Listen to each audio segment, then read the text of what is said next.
อยากเฮ็ดเวียกแล้วไวแต่บ่อยากนั่งคลิกเมาส์ให้เสียเวลาแม่นบ่มาเบิ่งหาคีย์ลัด Windows ที่มือโปรต้องรู้ 1. Win บวกดียุบทุกหน้าจอ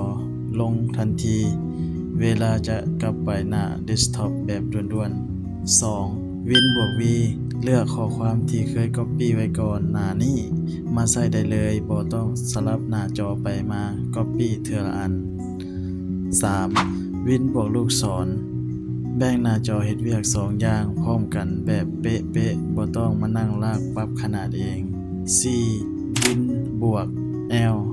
ล็อกหน้าจอคอมทันทีเวลาจะลุกไปเข้าห้องน้ำหรือไปกินข้าวเพื่อความปลอดภัย 5. วินบวก Shift บวก S แคปจอเฉพาะบอนที่ต้องการแล้วส่งให้หมู่ใน LINE บ่ต้องเซฟเป็นไฟล์ให้ยากลองเอาไปใส่เบิ่งเด้อรับรองเวียกไวขึ้นแน่นอน